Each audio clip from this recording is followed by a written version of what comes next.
Oh, snap. Letitia James. Tish. She's panicking, y'all. She lawyered up. She sent a letter. Her attorney sent a letter talking about everything. It's getting crazy. Plus, I found this channel. Y'all sent me this one. Her name's Nellie Miranda. Make sure you go subscribe to her, pinned down in the description of this video. Awesome channel. This video was great.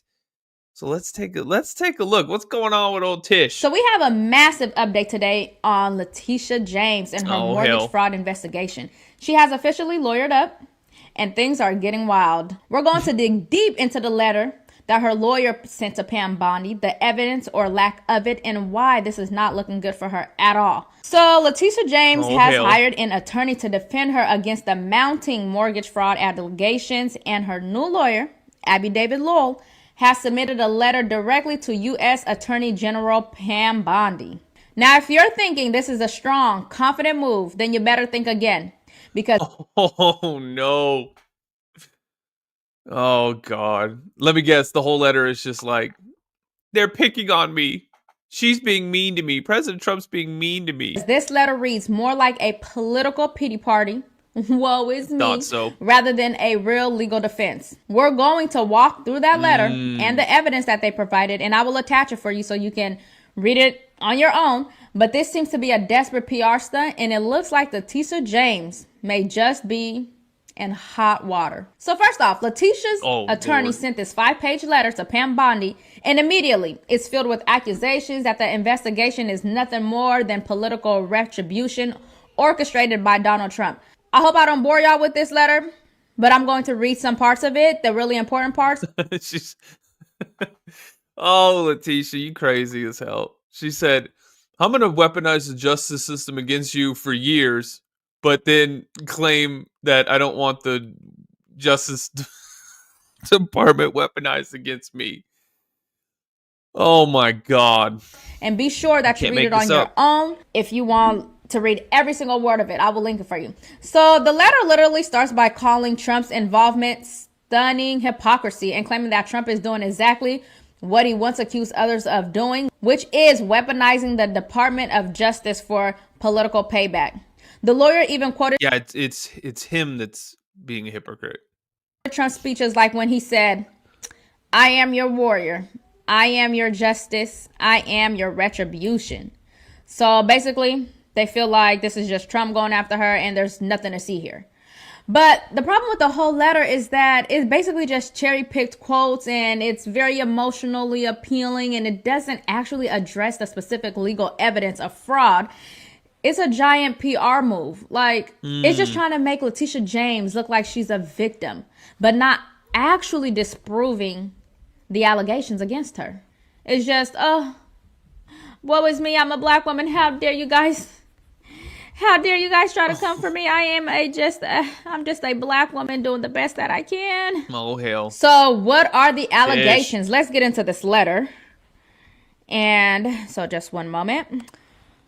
So there's a section that says baseless allegations. Director Pulte's letter itself, based on media reports, raises 3 issues. One reference out of an entire file of documents to proper. Doesn't it drive you nuts when they say these are baseless allegations? If they were baseless, they wouldn't even be allegations.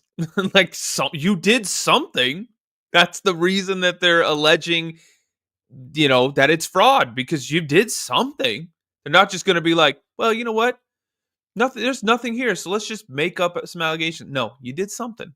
What did you do? In Virginia, being Ms. James' principal residence. One 24-year-old document among a pile of others defining a Brooklyn property as having 5 dwellings when the loan in question called for only 4, and 2 decades-old references, one 42 years old and the other 24 years old, to documents filled out by Mrs. James' deceased father, where he either checked a wrong box or misstated his relationship with Miss James to be spousal rather than parental. And I will address each one. Oh, he just checked the wrong box. Oh, okay. Okay, so you got all the benefits for all the, for years and decades now, and it's, oops. He checked the wrong box. One in turn. Yikes. Okay. Yikes. Now, I ain't never mistakenly She's called awesome. my dad my husband and vice versa. That's just crazy. In 2023, Miss Right? James assisted her niece, Shamise Thompson Hairston, who needed financial support with the down payment to purchase a home in Norfolk, Virginia. The mortgage application required only one individual to live at the property.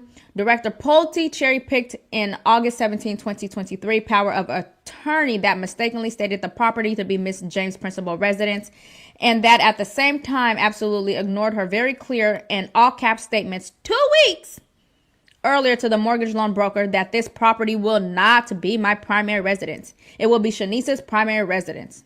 The broker understood this and that Miss James was not a Virginia resident and replied, Section 4 indicates that the property will be occupied as a primary residence for Shanice.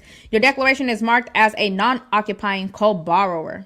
So to summarize this, Letitia helped her niece Wow. buy a house in Norfolk, Virginia. On the mortgage paperwork, James allegedly declared that the property would be her primary residence, which would qualify her niece for lower interest rates. Well, what's her Right? defense? That she clearly stated in an email 2 weeks earlier that she wouldn't be occupying this residence. She will not be living there.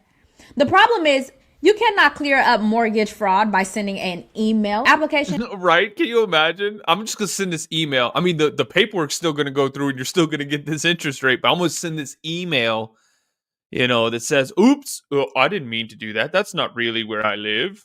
Itself is the legal document, and that document said that she would in That part. fact be living there. That is why it's fraud. So basically, to help your niece get That's like that's like, are you like gonna rob a bank, but 2 weeks earlier you mailed a letter to the bank and you were just like, you know, I'm not really going to rob you. I didn't mean to rob you. So better mortgage rates, you're like, oh yeah, sure, I'm gonna go on this property with you. We'll just put that I'm gonna be living there. And then you change your mind and said, oh, I want to be a good person. So actually, by the way, let me email you stating that I will not in fact be living there because only my niece is going to be living there. What? That's fraud. Let's move on she to said, the Brooklyn what? property and what he says in that. Oh He hell. writes, in 2001, Ms. James purchased her Brooklyn, New York home with her savings to facilitate supporting her mother, sick at the time. What does that even have to do with anything? And give other They're family playing on members the a place to emotions. live. Ms. James and her family members had lived there since 2001. The co-occupancy dwelling has 4 floors, and for as long as Ms. James has lived there, the property has always functioned as a 4-person residence. Initially, Ms. James' mother lived on the first floor. Ms. James occupied the second floor. A close family friend occupied the third floor, and her brother occupied the fourth floor. The basement did not have any units. After Mrs. James' mother died, and to this They said the basement didn't have any units.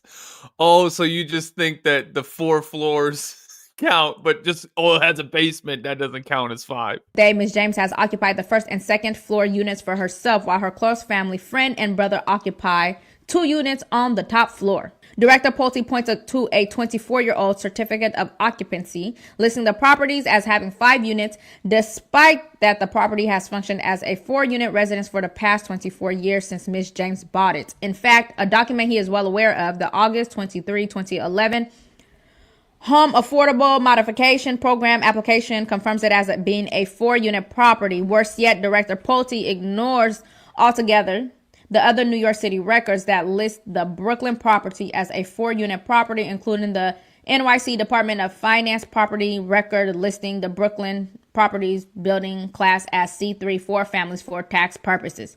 First of all, that is a lot. Okay, that's a lot. Okay, that was a mouthful, but to put it simply, her Brooklyn home was classified as a 5-unit dwelling back in 2001. But for mortgage and tax purposes, she claimed that it was a 4-unit dwelling to avoid commercial property rates. Do you understand that you can have 4 floors, you can have 4 units, it's still considered residential, but as soon as you get to 5, it is now commercial. So she said she was just going to avoid having to deal with all that together, so let me just say it's 4. So her defense is, well, we've always used it as a 4-unit home. What's the issue here? Shoot, if I don't go down to the basement, then the basement don't exist. If I don't go down to the basement, then the basement doesn't exist. The problem is, it doesn't matter how you treat the property personally. Legally, if it has 5 units, it's classified differently. So you not going to the basement, you not using the basement, you thinking it's just 4 because you guys only use 4 of the units. It is still a 5-unit property. When did this change? That is fraud. Ooh. He also goes on to address the father-daughter spousal situation. This is crazy. Utterly ridiculous. He states, in 1983, Mrs. James' father, Robert James, sought to buy a home for his family in the Jamaica neighborhood of Queens, New York. He asked his daughter, then a few years out of school, what does that have to do with anything? She was out of school. She still knew how to read. To help by allowing him to add her name to the mortgage application.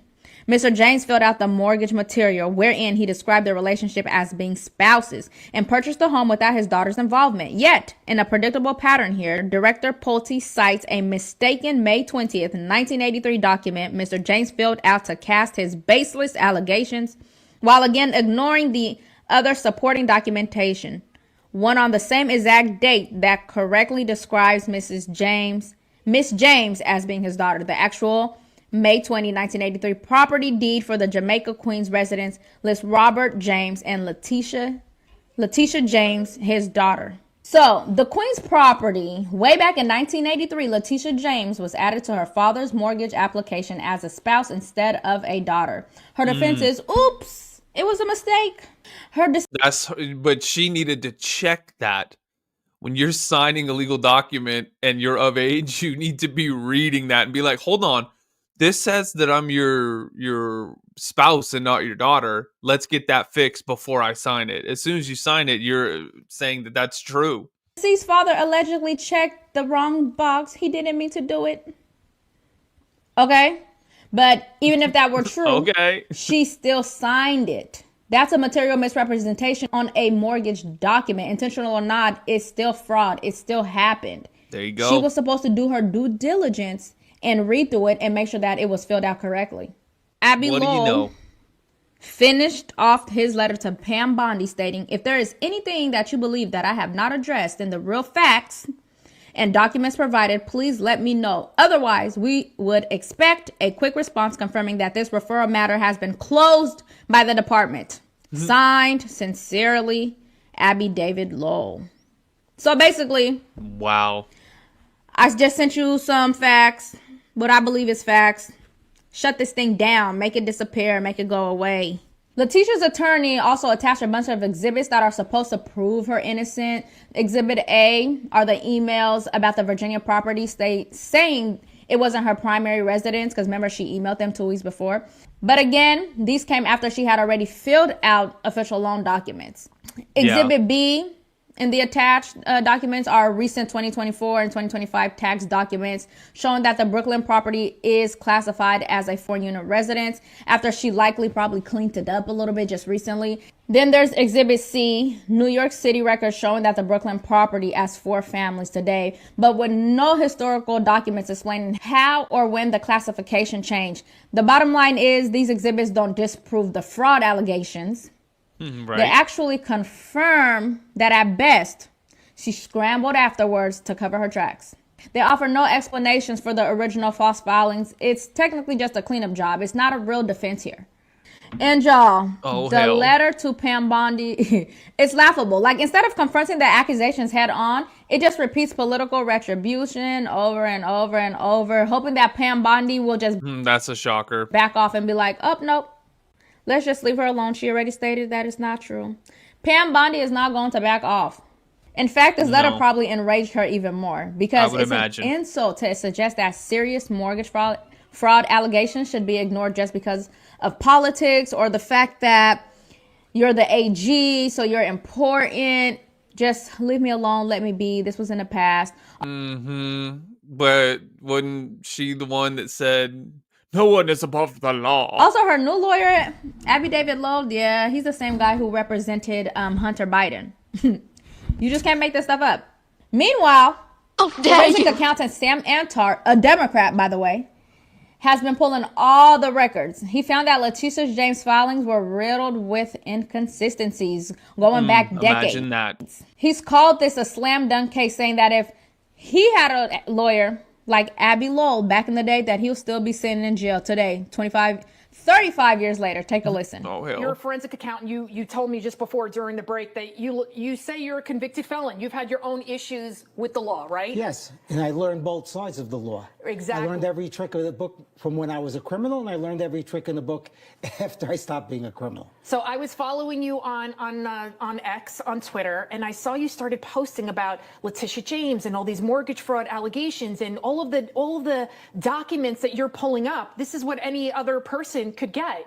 When you started peeling back the onion and realizing, oh my goodness, I can't believe that our Attorney General is doing exactly what she accused President Trump of doing and tried to put him behind bars for doing, that she's guilty of it as well. What was going through your mind, and how did it all start? Well, first of all, I didn't target her. I know, yeah. I've been writing about New York City finances and politicians for quite a while, and I ventured onto her. She was just another name on the list. But what I saw was really magnifying red flags I didn't see anywhere else, and that made me look into her deeply. She was spending exorbitantly on her campaigns. She even used private jets on the government's dime that overlapped periods when she was campaign events. And of course, we have the issues of her financial disclosures to New York State and her mortgage situation. But one thing about Abby Lowell, she should get a better lawyer. He's really not that bright. I read his letter to the State Department. It was full of innuendo, and let's put it this way: if Abby Lowell was defending me, I wouldn't be here. I'd still be in prison. 35 years later. Oh wow! I think both Democrats and Republicans just want the truth. Everyone should be held accountable for their actions, regardless of who they are. And Letitia James, she said it best: no one is above the law. Yeah, this part. No matter how rich, powerful, or politically connected you are, everyone must play by the same rules. As I've said before, no one is above the law, and I will not hesitate to uphold the rule of law and protect New Yorkers. You should resign immediately. But to make matters worse for Tish, there's now pressure mounting to get an indictment soon. Everyone's waiting for Pam Bondi and the DOJ to move. She should immediately resign and then cooperate with all of these investigations forward. Guys, Letitia James is cooked, like the kids say. This letter proves nothing except how desperate her team is. Like, I am not happy that this is happening to her. The letter proves that she did it all. She didn't come back and say, that wasn't me. I have no idea what you're talking about. Letter's just like, oh, yeah, it was an accident. Oops. It's actually quite sad, but the hypocrisy is way too loud. If you made it your mission to go after someone for the same fraud allegations that you are now facing, well, you reap what you sow. Ooh, I mean, for real, though, that is crazy as hell. Tish, resign. I mean, at this point, it's the right thing to do. Resign and then pray. That's it for now, y'all. I'll see you on the next one. Like the video, subscribe for more.